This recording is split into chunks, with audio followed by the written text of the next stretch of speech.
मरियम नवाज के पंजाब का ऐसा गांव जिसकी सड़क क़याम पाकिस्तान से अब तक सिर्फ एक बार ही बनी। मेरी उम्र 80 साल है, दोबारा बनता नहीं वेख्या।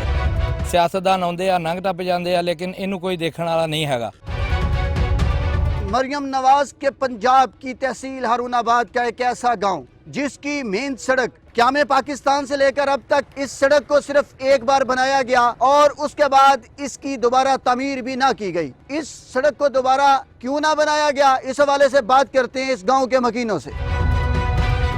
ਸੜਕ ਜਦੋਂ ਦੀ ਅਸੀਂ ਹੋਸ਼ ਸੰਭਾਲੀ ਆ ਉਸ ਤੋਂ ਪਹਿਲੇ ਦੀ ਟੁੱਟੀ ਹੋਈ ਆ ਤੇ ਸਾਡੇ ਵੜਕੇ ਕਹਿ ਗਏ ਸੀ ਵੀ ਜਦੋਂ ਪਾਕਿਸਤਾਨ ਬਣਿਆ ਨਾ ਉਦੋਂ ਹੀ ਇਹ ਬਣੀ ਆ। ਉਸ ਤੋਂ ਬਾਅਦ ਇਹ ਸੜਕ ਵੱਲ ਨਾ ਕੋਈ ਆਇਆ ਵਾ, ਸਿਆਸਤਦਾਨ ਆਉਂਦੇ ਆ ਲੰਘ ਟੱਪ ਜਾਂਦੇ ਆ ਲੇਕਿਨ ਇਹਨੂੰ ਕੋਈ ਦੇਖਣ ਵਾਲਾ ਨਹੀਂ ਹੈਗਾ।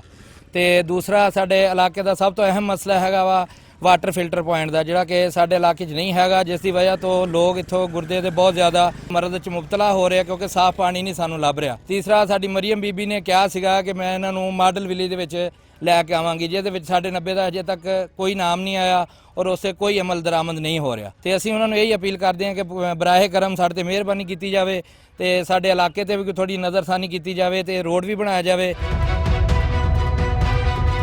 45 ਸਾਲ ਹੋ ਗਏ ਬਣੀ ਨੂੰ ਤੇ ਮੁਲਕ ਦੀ ਤਮੀਜ਼ ਨਹੀਂ ਹੋਈ, ਅਜ ਤੱਕ ਟੁੱਟੀ ਭੱਜੀ ਪਈ ਆ। ਇਸ ਸੜਕ ਦੇ ਨਾ ਬਣਨ ਦੇ ਨਾਲ ਕਿਹੜੇ ਲੋਕਾਂ ਨੂੰ ਕੀ ਮੁਸ਼ਕਲਾਤ ਨੇ? ਬਹੁਤ ਜ਼ਿਮੀਂਦਾਰਾਂ ਨੂੰ ਮੁਸ਼ਕਲ ਹੋ ਗਈ ਆ। ਫਕਰ ਆਉਂਦੀ ਆ, ਸਕੂਟਰ ਆਉਂਦੇ ਆ, ਰਸਕੇ ਆਉਂਦੇ ਆ, ਬੜੇ ਔਖੇ ਹੋ ਕੇ ਲੰਘਦੇ ਆ, ਬਹੁਤ ਨੁਕਸਾਨ ਹੁੰਦਾ ਉਹਨਾਂ ਦਾ, ਟਾਇਰ ਪਟ ਜਾਂਦੇ ਉਹਨਾਂ ਦੇ।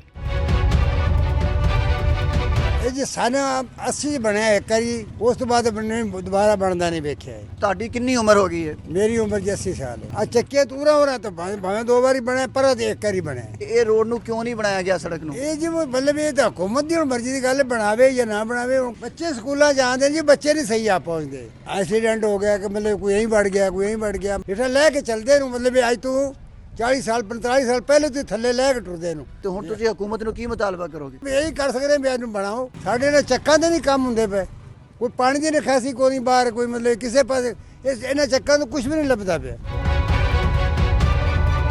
ਇਹ ਜੀ ਚੱਕੀਆਂ ਤੋਂ ਲੱਗਦਾ 90 ਤੱਕ 1 ਕਿਲੋਮੀਟਰ ਹੀ ਹੈ। ਕਿਦੋਂ ਦੀ ਬਣੀ ਹੋਈ ਹੈ? ਤੁਸੀਂ ਕਿੰਨਾ ਅਰਸਾ ਹੋ ਗਿਆ? ਬੜਾ ਹੀ ਅਰਸਾ ਹੋ ਗਿਆ ਜੀ, ਕੋਈ ਅੰਦਾਜ਼ਾ ਹੀ ਕੋਈ ਨਹੀਂ ਆਉਂਦਾ। ਹੁਣ ਇਸ ਸੜਕ ਤੋਂ ਲੰਘਣ ਟੱਪਣ ਦੇ ਕਾਬਿਲ ਹੈ? ਨਾ ਜੀ ਨਾ, ਸਾਈਕਲ ਵੀ ਨਹੀਂ ਲੰਘ ਸਕਦਾ। ਹੁਕੂਮਤ ਅੱਗੇ ਅਰਜ਼ ਹੀ ਹੈ 54 75 ਤੱਕ 76 ਤੱਕ ਇਹ ਸੜਕ ਬਣ ਰਹੀ ਹੈ ਤੇ ਅੱਗੇ ਵੀ ਥੋੜਾ ਜਿਹਾ ਕਿਲੋਮੀਟਰ ਹੈ ਨਾ ਜਿਹੜਾ, ਇਹ ਵੀ ਆਸਰਾ ਕਰੋ ਚੱਕੀਆਂ ਤੋਂ ਲੈ ਕੇ ਤੇ 90 ਤੱਕ, ਇਹ ਵੀ ਕੋਈ ਨਾ ਕੋਈ ਟੋਟਾ ਕੱਢੋ ਜੀ ਤੁਸੀਂ, ਤੁਹਾਡੀ ਬੜੀ ਮਿਹਰਬਾਨੀ।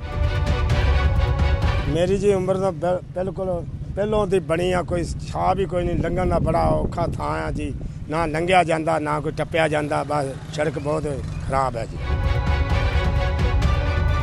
ਇਹ ਕਦੀਮ ਪੁਰਾਣੀ ਬਣੀ ਹੋਈ ਹੈ। ਸਾਡੇ ਬਾਉਜਦਾਦ ਨੇ ਦੱਸਿਆ ਵੀ ਸੀ ਜਦੋਂ ਦੇ ਅਸੀਂ ਆਏ ਉੱਥੋਂ, ਉਦੋਂ ਦੀ ਬਣੀ। ਉਸ ਤੋਂ ਬਾਅਦ ਨਾ ਇਹਦੀ ਮੁਰੰਮਤ ਹੋਈ ਹੈ ਤੇ ਨਾ ਕਿਸੇ ਨੇ ਇਹਨੂੰ ਗਵਾਰਾ ਕੀਤਾ ਬਣਾਉਣਾ ਜੀ। ਇੱਕ ਦਫਾ ਹੀ ਬਸ ਜੀ, ਉਸ ਤੋਂ ਇਲਾਵਾ ਬਣੀ ਨਹੀਂ ਮੁੜ ਕੇ ਦੁਬਾਰਾ। ਹੁਣ ਇਹ ਸੜਕ ਚੱਲਣ ਦੇ ਕਾਬਿਲ ਹੈ? ਤਾਂ ਬਿਲਕੁਲ ਹੀ ਨਹੀਂ ਹੈ ਜੀ, ਸਭ ਜਾਮ ਖੱਡਾ ਖਿੱਡਰ ਜੋ ਵੀ ਨੁਕਸਾਨ ਹੈ ਸਭ ਜੀ, ਜੋ ਮੋਟਰਸਾਈਕਲ ਕਾਰ ਵਗੈਰਾ ਕੋਈ ਚੀਜ਼ ਨਹੀਂ ਇੱਥੋਂ ਬਾਲੀ ਹੈ ਹੀ ਨਹੀਂ ਕਿਸੇ ਚੀਜ਼ ਦੀ ਇੱਥੋਂ ਜੀ। ਮਰੀਮ ਨਵਾਜ਼ ਸਾਹਿਬ ਨੂੰ ਕੀ ਕਹੋਗੇ? ਮੈਂ ਮਰੀਮ ਨਵਾਜ਼ ਸਾਹਿਬ ਦੇ ਅੱਗੇ ਅਪੀਲ ਕਰਨਾ ਜੀ, ਉਹਨਾਂ ਨੇ ਵਾਅਦਾ ਕੀਤਾ ਸੀ ਸਾਰੇ ਪਿੰਡਾਂ ਦਾ ਵੀ ਅਸੀਂ ਇਹਨਾਂ ਨੂੰ ਖੂਬਸੂਰਤ ਬਣਾਵਾਂਗੇ ਤੇ ਸਾਡੀ ਇਹ ਜਿਹੜੀ ਸੜਕ ਹੈ ਜ਼ੇਰੇ ਤਮੀਰ ਕੀਤੀ ਜਾਏ ਤੇ ਸਾਡੇ ਪਿੰਡ ਦਾ ਹਾਲਾਤ ਜਿਹੜਾ ਬਿਹਤਰ ਕੀਤਾ ਜਾਏ।